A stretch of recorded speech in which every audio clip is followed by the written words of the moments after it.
लगभग 6 साल बाद बॉलीवुड में एक नई सोच और बड़े विजन के साथ शानदार वापसी हो रही है। आज 5 बड़े प्रोजेक्ट्स की घोषणा की गई, जिनमें हम बाहरी नहीं हैं, हम ब्राह्मण हैं, पेक लाइफ, इंडियन नारी शक्ति और विकसित भारत 2047 शामिल हैं। ये प्रोजेक्ट सिर्फ मनोरंजन नहीं, बल्कि समाज को एक मजबूत संदेश देने का प्रयास है। कहीं संस्कृति की बात होगी, कहीं युवाओं की सच्चाई दिखाई जाएगी, तो कहीं देश की महिलाओं की शक्ति और विकसित भारत का सपना। टीम ने नए टैलेंट को भी बड़ा मौका देने की बात कही है। अब देखना दिलचस्प होगा कि ये प्रोजेक्ट्स दर्शकों के बीच कितना बड़ा असर छोड़ते हैं। बाबा भोले जी की कृपा से 3-4 जो अहम मुद्दा है, जो हर दिन सुनने को मिलता है। हम जैसे कि हम बिहार से गाज़ियाबाद में रहते हैं, तो लोग बोलते हैं कभी कि तो बाहरी है, मैं लोकल हूँ। बॉम्बे गए तो वहाँ भी रहा, तो वहाँ लोग आउटसाइडर है, बिहारी है। तो मैं एक गाना लेके आ रहा हूँ, हम बाहरी नहीं हैं, देश निवासी हैं। दूसरा लेके आ रहे हैं, हम ब्राह्मण हैं। हम अपने पूर्वजों को अ, चाणक्य जो भी चाणक्य जी हो गए, सुभाष चंद्र चंद्रशेखर आज़ाद जी हो गए, अपने अपना आर्यभट्ट जी हो गए, परशुराम जी हो गए, उनके हम लोग सब दिखाएंगे हम लोग ब्राह्मण कौन है। तीसरा फेक लाइफ, जो आज के डेट में घर में या बाहर या क्लब कहीं भी जाओगे तो सब मोबाइल में रखते हैं, सारा दिन इंस्टाग्राम रील बनाते हैं। अब लाइक लाइक शेयर शेयर के चक्कर में जो रियल प्यार है, रियल जिंदगी, उसको भी खोते जा रहे हैं। मैं इनको ये बोलूँगा, इसमें पटकथा अच्छी हो, ब्राह्मणों का इतिहास, कि ब्राह्मण जमीन पर रह के, झोपड़ी में रह के पूरे राष्ट्र का निर्माण कर सकता है, जिसको महर्षि चाणक्य ने किया। महर्षि दधीच ने अपनी अस्थियाँ दी संसार की रक्षा के लिए। और अब ब्राह्मणों के साथ बहुत गलत भी हुआ है। अभी मैं आपको तमिलनाडु का उदाहरण दे रहा हूँ। वहाँ पे ब्राह्मणों को अछूत समझा जाता है। क्यों समझा जाता है? जब भारत स्वतंत्र हुआ, उससे अंग्रेजों के समय से ही, चूँकि वहाँ ऊँचे पदों पे ब्राह्मण रहते थे, वो इसलिए थे क्योंकि ब्राह्मण पढ़ते थे, और ब्राह्मण परिवार में बच्चों को बोला अभी तू पढ़ पढ़ पढ़। अभी एक समाज यदि रह जाता है तो ये थोड़ी कि आप उनको प्रताड़ित करोगे, हत्या कर दोगे। तो तमिलनाडु में एक ब्राह्मण विरोध शुरू हो गया, और यही कारण है कोई भी पार्टी ब्राह्मणों को वहाँ टिकट ही नहीं देती। तो वहाँ ब्राह्मण समझ लो कि एक अछूत है, अनटचेबल है, घृणा होती है।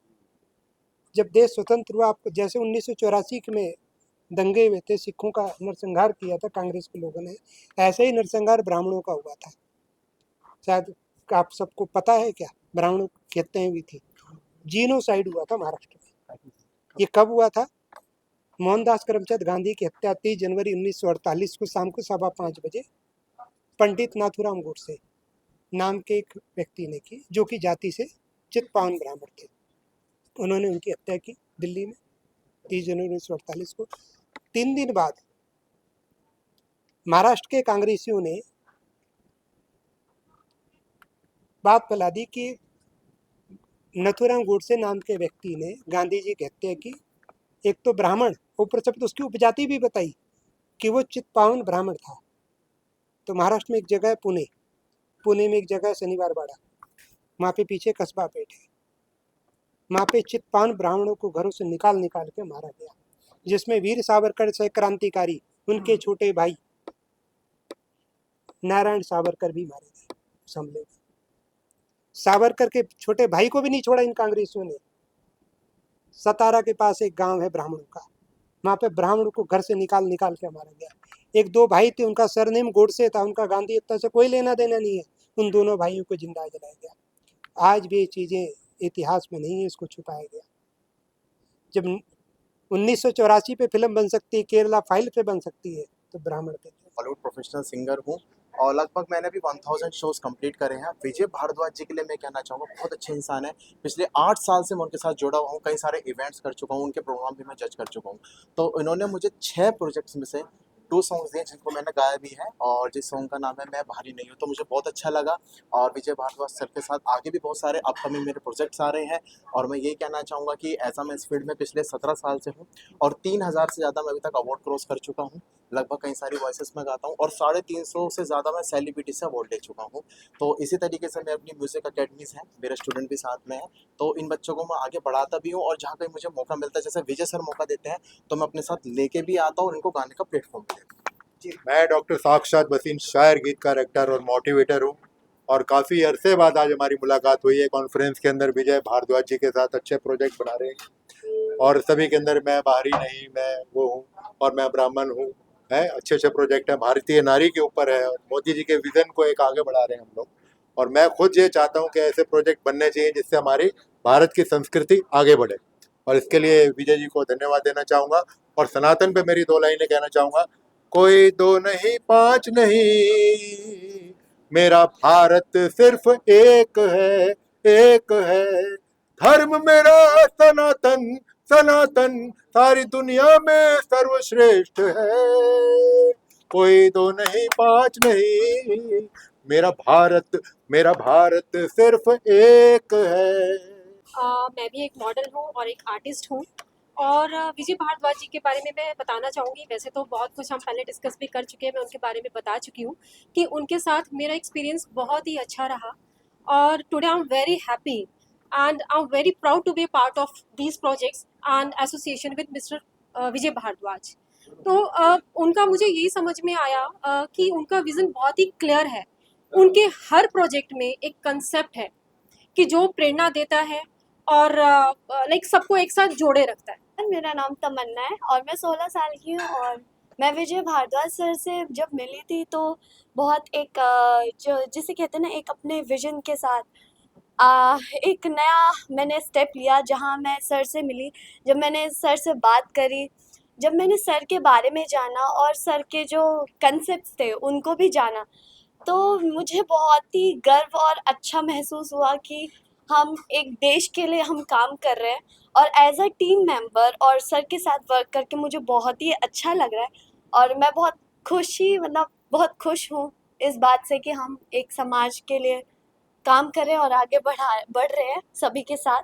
तो टीम होना तो बहुत ज़रूरी है और टीम मेंबर के साथ आगे बढ़ना भी बहुत ज़रूरी है। मेरा नाम सीमा डोगरा है और मैं वीडियो डायरेक्टर हूँ और विजय जी के लिए मैं ये कहना चाहूँगी कि जैसे शहर में रह के मिट्टी की खुशबू और जो जो वन बाय वन वो प्रोजेक्ट बना रहे हैं, जो प्रोजेक्ट लेके आ रहे हैं, हमारे जो नए बच्चे लॉन्च कर रहे हैं उनको बढ़ने का एक सही रास्ता दिखा रहे हैं। मैं बहुत प्रोजेक्ट करती हूँ, बहुत डायरेक्शन देती हूँ, लेकिन इस प्रोजेक्ट के साथ मैं जुड़ी हूँ। मतलब विजय भारद्वाज जी के साथ मैंने पहले भी काम किया है और अब फिर से काम कर रही हूँ, लेकिन वो बहुत अच्छे इंसान हैं और मतलब हमारी मीडिया में जो होता है ऐसा उनके साथ कोई नहीं है। मतलब फैमिली की तरह प्रोजेक्ट करते हैं। नमस्कार, मैं एक्टर दीपक बेनीवाल, मैं फरीदाबाद का रहने वाला हूँ। मुझे बहुत गर्व महसूस हो रहा है, मैं विजय भारद्वाज सर के साथ जुड़ा, उनके प्रोडक्शन के साथ मुझे काम करने का मौका मिला और सर का जो गोल है बहुत ही यूनिक और बहुत ही क्लियर है। वो अपने काम को लेकर बहुत ही डेडिकेशन के साथ काम करते हैं, लोगों के साथ अच्छे से बिहेव करते हैं, एक्टर्स के साथ बहुत ही ज़्यादा उनका पोलाइट बिहेव रहा और उनका जो विज़न है अपने काम को लेकर बहुत ही ज़्यादा क्लियर है। वो मुझे बहुत अच्छा लगा और यही एक्टरों को अपने काम के लिए सबसे बड़ी बात है, क्लियर होना चाहिए। जैसे सर हैं, सेम हमको भी ऐसा ही होना चाहिए। Thank you. मैं राज शानू और मैं एज अ मूवी कोरियोग्राफ करता हूँ। मैं इंटरनेशनल कोरियोग्राफी करके बैठा हूँ। मैं विजय भारद्वाज का बहुत पुराना फ्रेंड हूँ। हमें कम से कम 20-22 साल हो गए। इसी जर्नी में हमने अपना सब कुछ बनाया डाउन टू अर्थ, मतलब डाउन बहुत, मतलब ऐसे ऐसे पल देखे हमने कि गरीबी के कि किसी टाइम पे हमारे पास पेट्रोल नहीं होता था तो हम एक दूसरे से शेयर करते थे कि हमें आगे कैसे जाना है। तो आज शायद मैं गर्व से कह सकता हूँ कि ये Vijay Bharadwaj is my best friend और किसी टाइम पे मैंने सपोर्ट किया, आज वो मुझे सपोर्ट कर रहे हैं और 6 साल के बाद वो कर रहे हैं कम बैक और 8 साल के बाद वो मुझे कम बैक करवा रहे हैं कि राज आप पीछे नहीं हो, आप आगे हो और आप फिर से कम बैक कर सकते हो।